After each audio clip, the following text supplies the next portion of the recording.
வணக்கம் நண்பர்களே, ஒரு நிமிஷம். உங்களுக்குள்ளேயே இந்த கேள்விய கேட்டிருக்கீங்களா? நான் யாருக்கு என்ன பாவம் செஞ்சேன்? ஏன் எனக்கு மட்டும் இவ்வளோ கஷ்டம் வருது? தினமும் யாருக்குமே தெரியாம மனசுக்குள்ள அழுதுட்டு இருக்கீங்களா? கலங்காதீங்க. ஒரு முக்கியமான விஷயத்த இப்ப புரிஞ்சுக்கோங்க. இந்த கஷ்டம் உங்களுக்கு கொடுக்கப்பட்ட தண்டனை இல்ல. இது கடவுள் உங்களுக்கு தரப்போகும் மிகப்பெரிய மாற்றத்துக்கான ஆரம்பம். புத்தர் என்ன சொல்றாருன்னா, ஒருவரோட கஷ்ட காலம் முடிவடையப் போகுது அப்படின்னா, இயற்கையும் கடவுளும் முன்கூட்டியே சில அறிகுறிகள காட்டுவாங்களாம். இன்னைக்கு நாம பார்க்க போற இந்த 5 அறிகுறிகள்ல குறிப்பா அந்த 5வது அறிகுறி மட்டும் உங்களுக்குள்ள இருந்துச்சுன்னா, உங்க வெற்றிய யாராலயும் தடுக்க முடியாது. அது என்னன்னு இப்போ பார்க்கலாம். உங்க வாழ்க்கைய மாற்றப் போற முதல் அறிகுறி, இந்த விஷயம் வந்தா பெரும்பாலானவங்கள் என் வாழ்க்கை முடிஞ்சிடுச்சுன்னு நெனைச்சிடுவாங்க. ஆனா உண்மை என்னன்னா, இந்த ஒரு விஷயம் புரிஞ்சா தான், நீங்க இப்போ அனுபவிக்கிற இந்த வலி ஏன் வந்துச்சுன்னு முழுசா புரியும். கவனமா கேளுங்க. நீங்க மெதுவா எல்லாரிட்ட இருந்தும் தனிமையா மாற ஆரம்பிச்சிருப்பீங்க. முன்னாடி தினமும் பேசினவங்க இருந்தாங்க. சிரிச்ச உறவுகள் இருந்தாங்க. எப்ப வேணாலும் நான் இருக்கேன்னும் சொன்னவங்க இருந்தாங்க. இப்போ மெசேஜ் குறைஞ்சிருக்கு, கால் வரல. நீங்க இல்லாமலும் வாழ்க்கை சத்தமா ஓடிக்கிட்டே இருக்கு. அப்ப மனசு கேக்கும். நான் என்ன தப்பு பண்ணேன்? என்ன எல்லாரும் மறந்துட்டாங்களா? நான் மதிப்பில்லாதவனா ஆகிட்டேனா? இங்க தான் ரொம்ப பெரிய தவறு நடக்குது. இந்த தனிமைய ரொம்ப பேர் தண்டனைன்னு நினைக்கிறாங்க. ஒரு விதை முளைக்கணும்னா, அது வெளியில இருக்கணுமா? இல்ல, மண்ணுக்குள்ள தனியா தான் இருக்கும். அந்த விதை மண்ணுக்குள்ள இருக்கும்போது, யாரும் அத பாராட்ட மாட்டாங்க. யாரும் கவனிக்க மாட்டாங்க. ஆனா, உண்மை என்ன தெரியுமா? அந்த விதை அப்போதான் தன்னோட உண்மையான சக்திய உருவாக்க ஆரம்பிக்கும். அதே மாரி தான் நீங்க அடுத்த நிலைக்கு போகும்போது கடவுள் என்ன செய்வார் தெரியுமா? உங்களைச் சுற்றி இருந்த தேவையில்லாத சத்தத்த குறைப்பார். உங்க கவனத்த சிதறடிச்ச உறவுகளை மெதுவா அகற்றுவார். ஏன்னா, எல்லாரோட சத்தத்துக்கு நடுவுல உங்க உண்மையான குரல் கேட்கவே கேட்காது. அதனால இந்த தனிமை தோல்வி இல்லை. இது ஒரு தயாரிப்பு. மாற்றம் வர்றதுக்கு முன்னாடி வாழ்க்கை அமைதியா ஆகும்.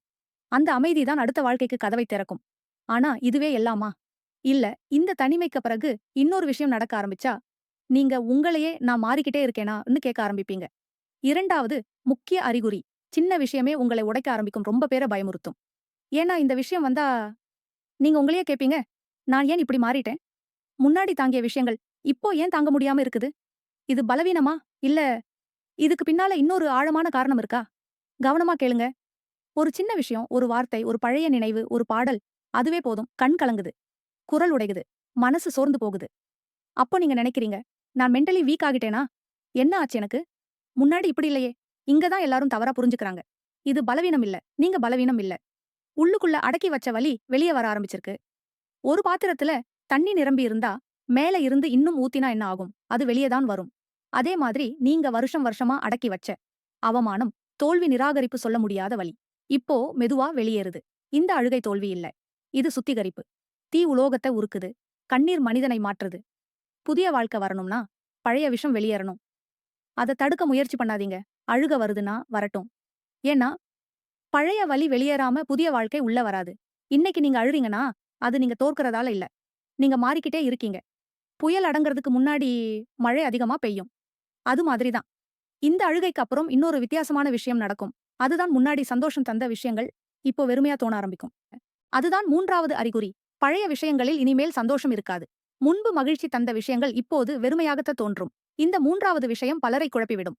ஏனென்றால், இதை அனுபவிக்கும்போது நீங்க உங்களையே கேட்டுக்கொள்வீங்க. எனக்கு என்ன ஆயிடுச்சு? முன்னாடி ரொம்ப பிடிச்ச விஷயங்கள். இப்போ ஏன் மனசுக்கு பிடிக்கவே மாட்டேங்குது? இது மனச்சோர்வா? இல்ல இதுக்கும் ஒரு ஆழமான அர்த்தம் இருக்கா? கவனமா கேளுங்க. நீங்க கவனிச்சிருக்கீங்களா? ஒரு கூட்டத்துல நின்னாலும், மனசு மட்டும் தனியா இருக்கிற மாரி தோணும். சிரிக்கிறீங்க. ஆனா, அந்த சிரிப்பு உள்ளிருந்து வரல. பேச மனசு வரல. வெளிய போக தோணல. முன்னாடி ரசிச்ச விஷயங்கள். இப்போ ரசிக்க முடியல. அப்போ நீங்க உங்களையே கேப்பீங்க. நான் சலிப்பானவனா ஆகிட்டேனா? எனக்கு எதுவுமே பிடிக்கலையே. நான் எதிர்மறையா மாறிட்டேனா? இங்க தான் பலர் பெரிய தவறு செய்றாங்க. இந்த உணர்வை ஒரு பிரச்சனைன்னு நெனைக்கிறாங்க. உண்மை என்னன்னா, நீங்க முன்பிருந்த நிலைய கடந்துட்டீங்க.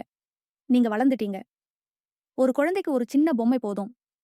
அதே பொம்மைய ஒரு பெரியவன்கிட்ட குடுத்தா, அவன் பாப்பான். ஆனா மகிழ்ச்சி அடைய மாட்டான். ஏன் தெரியுமா? அந்த பொம்மை மோசமானதால இல்ல. அவன் வளர்ந்துட்டதால. அதே மாதிரி தான். முன்னாடி உங்கள சந்தோஷப்படுத்தின விஷயங்கள். அடிக்கடி பேசுவது, வெளிப்படையான உறவுகள். எல்லாரிடமிருந்தும் கிடைக்கும் கவனம், அங்கீகாரம், இப்போ உங்க மனசுக்கு போதாம போயிடுச்சு. இது மனச்சோர்வு இல்ல. இது வளர்ச்சி. பகிரக்கூடிய ஆழமான வரி, முந்தைய வாழ்க்கை உங்க மனசுக்கு சின்னதா ஆகும்போது, அதுல இனிமை இருக்காது. கடவுள் உங்க வாழ்க்கையை அடுத்த நிலைக்கு எடுத்துச் செல்லும்போது, முதலில் என்ன செய்வார் தெரியுமா? பழைய ஆசைகளுக்கு ருசி இல்லாம ஆக்குவார். பழைய பாதையை சலிப்பாக தோன்ற வைப்பார். ஏன் தெரியுமா? பழையத புடிச்சுக்கிட்டே இருந்தா புதியதுக்கா போக முடியாது. அதனால இப்போ உங்களுக்கு எதுவுமே பிடிக்கலன்னு தோணுதுன்னா, நீங்க தவறான மனிதன் இல்ல. நீங்க வளர்ந்த மனிதன். வாழ்க்கை மாற்றம் சத்தமா வராது. அது வெறுமையா தான் தோணும். இந்த வெறுமைக்கு அப்புறம் இன்னொரு ஆழமான விஷயம் நடக்கும். நீங்க உங்களையே இந்த கேள்வி கேட்க ஆரம்பிப்பீங்க. நான் ஏன் வாழ்றேன்? அதுதான் 4வது அறிகுறி. நான் ஏன் வாழ்கிறேன்? என்ற கேள்வி மனசுக்குள் எழும்.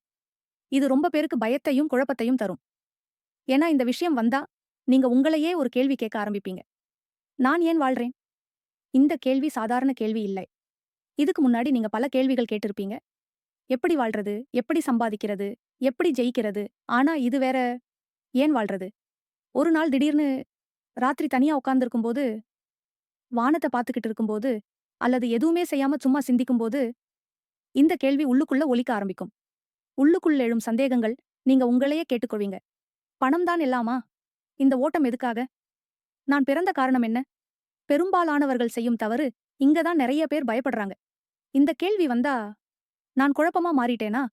எனக்கு ஏதோ பிரச்சனை இருக்கோ? இல்ல. இந்த கேள்வி மனச்சோர்வின் அறிகுறி இல்லை. இது விழிப்பின் அறிகுறி. ஒரு மனிதன் தூங்கிக்கிட்டு இருக்கும்போது கனவு தான் பார்க்கிறான். அவன் விழிச்சதும் கனவு கேள்விக்குள்ளாகும். அதே மாதிரி. இதுவரை நீங்க உலகம் சொன்ன வாழ்க்கைய வாழ்ந்துட்டு இருந்தீங்க. வேலை ஓட்டம் எதிர்பார்ப்பு போட்டி, இப்போ உங்க உள்ள இருக்கிற உண்மையான மனிதன் விழிச்சுக்கிட்டான். அதனால தான் இந்த உலக வாழ்க்கை மட்டும் போதலன்னு மனசு சொல்றது. இந்த கேள்வி எல்லாருக்கும் வராது. வர்றவங்க எல்லாரும் சாதாரண மனிதர்கள் இல்லை.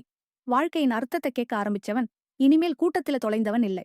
கடவுள் உங்களை அடுத்த நிலைக்கு எடுத்துச் செல்லும்போது, முதல்ல என்ன பண்ணுவார் தெரியுமா? வெளிப்புற சத்தத்த குறைப்பார்.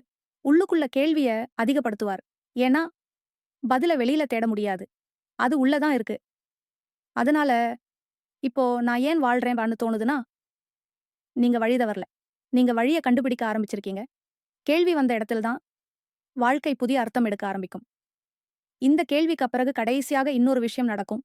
அது ரொம்ப அமைதியானது. ஆனா ரொம்ப சக்தி வாய்ந்தது. சின்ன நம்பிக்கை. அதுதான் 5வது. கடைசி செய்கை.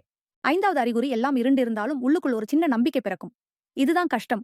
முடிவடைய போகுதுன்னு கடவுள் காட்டுற கடைசி செய்கை. ஏன்னா இந்த விஷயம் வரும்போது வெளிய பிரச்சனைகள் தீர்ந்திருக்காது. சூழல் மாறி இருக்காது. வாழ்க்கை இன்னும் கடினமா தான் இருக்கும். அப்படின்னா, இந்த நம்பிக்கை எப்படி வருது? கவனமா கேளுங்க. ஒரு நாள் திடீர்னு எதுவுமே சரியில்லன்னு தெரிஞ்சும், மனசுக்குள்ள ஒரு சின்ன குரல் கேக்கும். எல்லாம் நல்லதுக்கு தான். விரைவில ஏதோ நல்லது நடக்கப் போகுது. நீங்க உங்களையே கேப்பீங்க. இதுக்கு எந்த காரணமும் இல்லையே. நான் ஏமாறுறேனா? இங்க தான் நெறைய பேர் இந்த விஷயத்த கவனிக்க மாட்டாங்க. அத சும்மா ஒரு கற்பனைன்னு ஒதுக்கிடுவாங்க. ஆனா அது கற்பனை இல்ல. இந்த சின்ன நம்பிக்கை உங்க பயந்த மனசு உருவாக்கினது இல்ல. இது பிரபஞ்சம் உங்களுக்கு அனுப்பிய செய்தி. ஒரு விதை மண்ணுக்குள்ள பல நாள் இருட்டுல தான் இருக்கும். வெளியில எதுவுமே தெரியாது. ஆனா உள்ளுக்குள்ள முளைப்பு உருவாயிட்டே இருக்கும். அதே மாரி தான் உங்க வாழ்க்கை வெளியில இன்னும் இருண்ட மாரி தான் தெரியும். ஆனா உள்ளுக்குள்ள உங்களுக்கான வெற்றி கிடைக்க ஆரம்பிச்சுடுச்சு. கடவுள் ஒருபோதும் இந்த நம்பிக்கைய முன்னாடியே தரமாட்டார். முதல்ல சோதிப்பார். எல்லாத்தையும் இழக்க வைப்பாரு, தனிமையாக்குவார். அதுக்கு பிறகுதான் இந்த வைரம் போன்ற நம்பிக்கைய தருவார். இந்த நம்பிக்கை வந்துடுச்சுன்னா, எழுதி வச்சுக்கோங்க. உங்க கஷ்ட காலத்தின் கடைசி பக்கத்தை நீங்க படிச்சுட்டு இருக்கீங்க. இரவு எப்போது மிக கடுமையாக இருக்கிறதோ, அப்போதுதான் விடியல் மிக அருகில் இருக்கும். நண்பர்களே, இன்னைக்கு பார்த்த இந்த 5 சைகையும் உங்க வாழ்க்கையில நடக்குதுன்னா நீங்க தண்டிக்கப்படல. நீங்க ஒரு ராஜாவாக தயாராக்கப்படுறீங்க. இது முடிவு இல்ல. இது உங்கள் மறுபிறப்பு. இன்னைக்கு நீங்க இந்த உண்மைய புரிஞ்சுக்கிட்டீங்கன்னா, உங்க பயம் கொஞ்சம் குறையும். உங்க நடை மெதுவா மாற ஆரம்பிக்கும். தனிமை, அழுகை, வெறுமை, கேள்வி, நம்பிக்கை. இவையெல்லாம் தோல்வி சின்னங்கள் இல்லை. மாற்றத்தின் அடையாளங்கள். கடைசியா ஒண்ணு மட்டும் சொல்லிக்கிறேன். கஷ்டம் உங்கள உடைக்க வரல. உங்களை செதுக்க தான் வந்தது. இந்த வீடியோ உங்க மனசுக்கு கொஞ்சமாவது அமைதி கொடுத்திருந்தா, ஒரு லைக் பண்ணுங்க. முக்கியமா, உங்களுக்குள்ள அந்த நம்பிக்கை துளிர் விட்டிருந்தா, மறக்காம கமெண்ட்ல ஐ ட்ரஸ்ட் காட். நான் கடவுளை நம்புறேன். அப்படின்னும் டைப் பண்ணுங்க. அது உங்க நம்பிக்கையை இன்னும் அதிகப்படுத்தும். இதுபோல வாழ்க்கை பாடங்களுக்கு நம்ம சேனலை சப்ஸ்கிரைப் பண்ணுங்க. அதுவரைக்கி உங்க மனச நம்புங்க. உங்க பயணத்தை நம்புங்க. வாழ்க்கை உங்களை கைவிடல. அது உங்களை மேலே ஏற்றிக் கொண்டிருக்கிறது. நன்றி. வணக்கம்.